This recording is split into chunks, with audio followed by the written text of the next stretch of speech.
아마도 여러분은 이란이 호르무즈 해협을 봉쇄하면서 일종의 신의 한 수를 두었다는 분석을 수십 번은 들어보셨을 겁니다. 그리고 미국은 망신을 당했다는 얘기도요. 그 통행료가 이란의 전쟁 기계를 지원하고 있다는 분석도 있습니다. 하지만 숫자는 전혀 다른 이야기를 들려줍니다. 이란의 호르무즈 해협 계획이 실패하고 있다는 확실한 증거는 거의 주목받지 않은 한 세부 사항이 있습니다. 지난주 이란 외무장관에게 왜 호르무즈 해협이 아직 다시 열리지 않았는지 질문이 들어왔습니다. 그리고 그의 대답이 무엇이었는지 아십니까? 기술적인 한계 때문입니다. 이 두 단어 뒤에 무엇이 숨겨져 있는지 알게 되면 나머지 이야기들도 함께 무너집니다. 하지만 그 전에 한 가지를 인식하는 것이 중요합니다.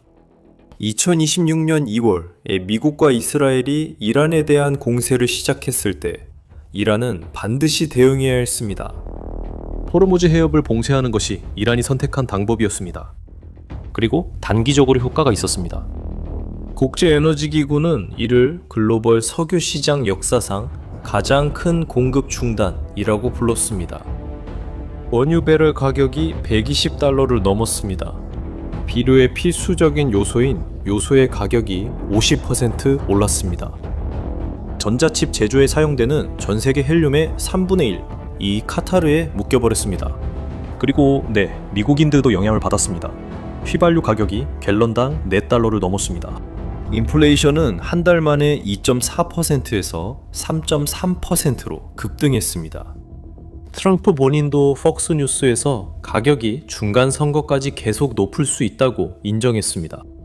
그러니까 미국이 영향을 받지 않았다고 말하는 사람은 거짓말을 하는 겁니다. 하지만 여기서부터 이야기가 방향을 바꿉니다. 왜냐하면 호르무즈 해협에 정말로 의존하는 사람이 누구인지 살펴보면 그 답은 놀랍기 때문입니다. 미국 에너지정보청 EIA 자료에 따르면 호르무즈 해협을 통과하는 석유의 84%가 미국이 아니라 아시아로 향합니다. 중국은 단독으로 전체 유량의 약 38%를 받습니다. 중국의 전체 석유 수입 중 약 45%가 호르무즈 해협에 의존하고 있습니다. 인도, 한국, 일본이 그 뒤를 잇습니다. 미국은 그곳을 통과하는 석유의 약 2.5%만을 받습니다. 2.5%입니다. 미국 내 석유 생산이 최근 몇 년 사이 크게 증가하여 미국은 세계 최대의 석유 및 천연가스 생산국이 되었습니다. 즉, 석유 시장은 전 세계적이기 때문에 미국도 가격에 영향을 받습니다. 하지만 미국은 에너지 공급에 호르무즈 해협에 의존하지 않습니다. 하지만 중국은 의존합니다. 그리고 중국만 그런 게 아닙니다. 이란의 이웃 나라들도 황폐해졌습니다. 걸프만 국가들은 자신들이 섭취하는 칼로리의 80% 이상을 해협을 통해 수입합니다. 이란이 그 통로를 봉쇄했을 때 식량 수입의 70%가 중단되었습니다. 식품 가격은 40%에서 120%까지 올랐습니다. 바레인은 거의 붕괴될 뻔했습니다. 아랍에미리트는 자국 통화를 지탱하기 위해 $54억 투입해야 했습니다. 쿠웨이트와 카타르는 식수를 위해 거의 전적으로 담수화 시설에 의존하고 있습니다. 이 시설들이 없으면 수도꼭지에서 물이 나오지 않습니다. 그중 일부는 이란의 공격 대상이 되었습니다. 가족들이 물을 받으려고 줄 서는 사이 이란은 걸프 맞은편 선박에 통행료를 부과합니다. 지구 반대편에 있는 필리핀은 거의 모든 석유를 수입하고 있으며 그중 상당 부분이 중동에서 오기 때문에 에너지 비상사태를 선포했습니다. 이라크 남부의 석유 생산량은 70% 이상 감소했습니다. 즉, 이란은 미국에 정밀 타격을 가한 것이 아닙니다. 그가 한 일은 전혀 관련 없는 나라들까지 포함해 전 세계에 영향을 미친 폭탄을 터뜨린 것이었습니다. 여러분은 이 시점에서 이렇게 생각할 겁니다. 그래, 하지만 적어도 이란은 선박 한 척당 $200만 통행료로 이익을 보고 있잖아. 그리고 바로 여기서 이야기가 무너지기 시작합니다. 시스템은 이렇게 작동합니다.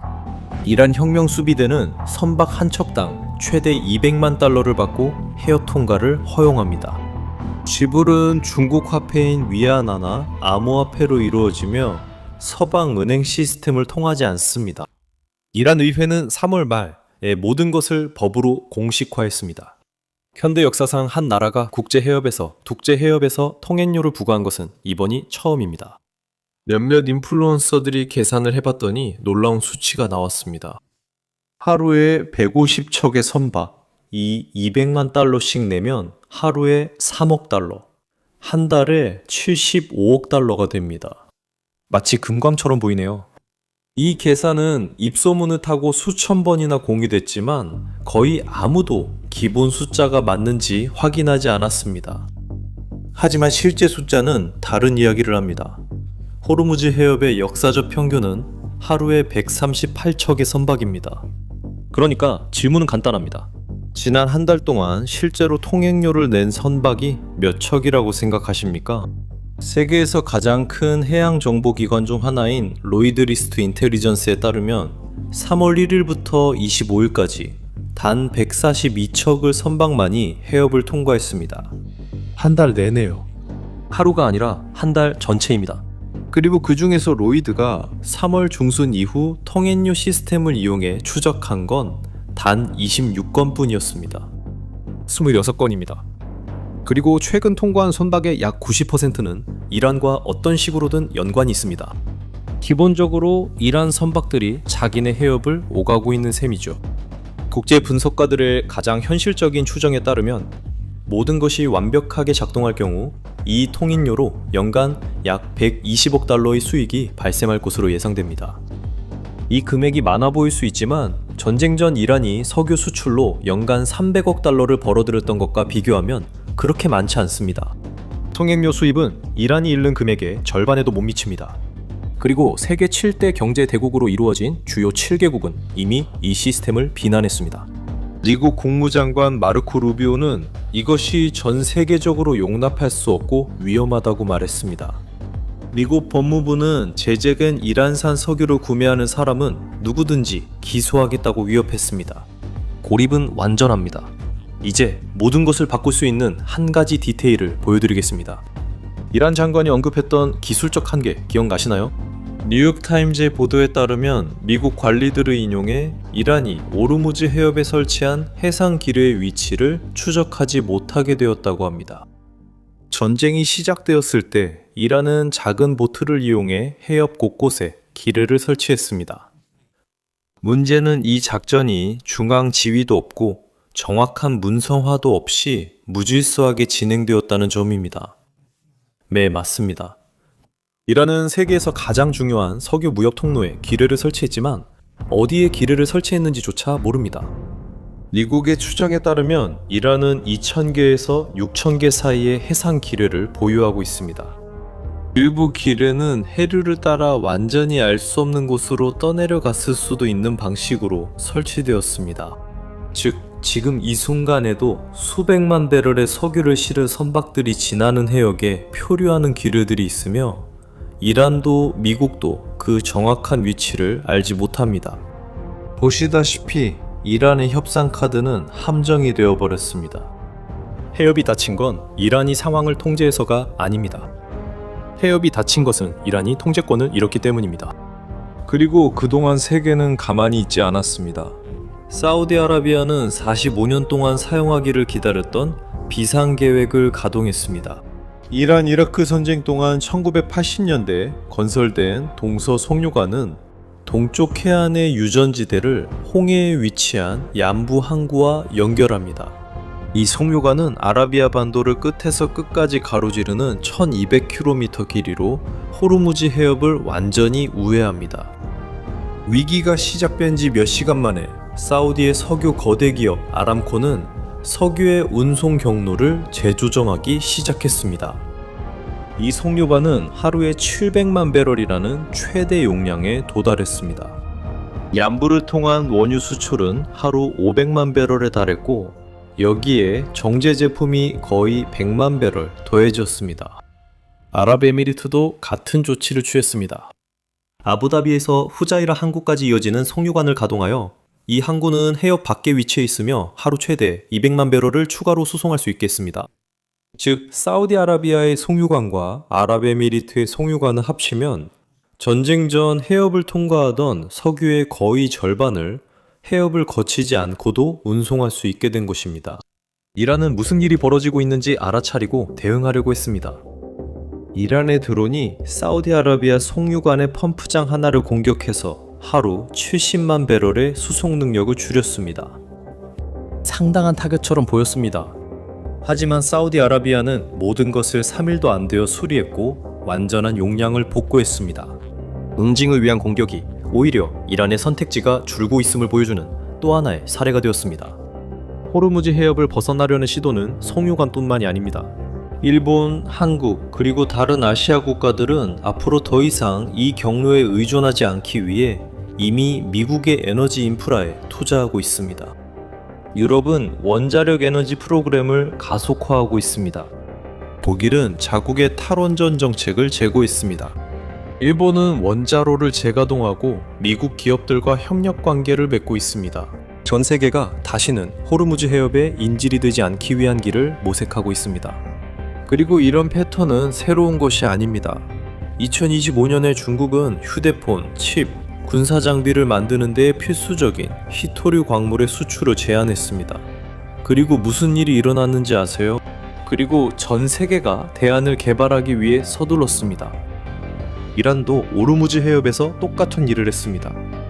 이란은 전략적 자원의 통제를 무기로 사용했고 그로 인해 자신들이 가장 두려워해야 할 과정을 더욱 가속화시켰습니다. 세계가 호르무즈 해협 없이 사는 법을 배우게 된 것입니다. 분석가들은 3년에서 5년 안에 오르무즈 해협의 협상력이 크게 줄어들 수 있다고 예상합니다. 다시 말해 이란은 장기적인 카드 한 장을 단기적인 이익과 맞바꾼 셈입니다. 지금까지 이란이 오르무즈 해협에서 쌓아온 모든 것은 이미 내부에서부터 금이 가고 있었습니다. 텅 빈 통행세, 사라진 기뢰, 우회하는 송유관들까지. 하지만 아직 누가 밀어붙이기엔 부족했습니다. 그래서 4월 12일 도널드 트럼프가 밀어붙였습니다. 이슬라마바드에서 21시간 동안 합의 없이 끝난 협상 실패 후 트럼프는 오르무즈 해협의 해상 봉쇄를 선언했습니다. 하지만 중요한 차이점이 있었습니다. 미군 중앙사령부는 이 봉쇄가 이란 항구로 오가거나 이란 항구에서 출발하는 선박에만 적용된다고 밝혔습니다. 이란이 아닌 항구로 향하는 선박들은 저지되지 않을 것입니다. 즉, 이 봉쇄는 세계를 대상으로 한 것이 아니라 이란을 대상으로 한 것이라는 뜻입니다. 논리는 간단합니다. 이란은 해협을 봉쇄한 뒤에도 자국 석유를 계속 수출했고 자신들이 만든 위기로 이익을 챙겼습니다. 이제 미국이 그 이익을 차단했고 미 해군이 이란의 통행료를 지불한 선박을 가로막을 것입니다. 봉쇄로 인해 이란의 모든 석유 수익이 차단됐습니다. 이 수출의 절반을 처리하고 통행료를 징수하던 혁명 수비대는 한순간에 주요 자금원을 잃게 됐습니다. 그리고 더 흥미로운 게 뭔지 아세요? 이 전략은 이번이 처음이 아닙니다. 베네수엘라 기억나시나요? 마두로가 체포되기 직전에 바로 이런 일이 일어났었습니다. 오르무즈 해협에서도 같은 신호가 반복되고 있습니다. 미국 군함들이 4월 11일에 오르무즈 해협에 진입했습니다. 전쟁이 시작된 이후 처음입니다. 중앙사령부가 기뢰 제거 작전을 시작했습니다. 3개의 항공모함 전단이 해당 지역에 배치되어 있거나 이동 중입니다.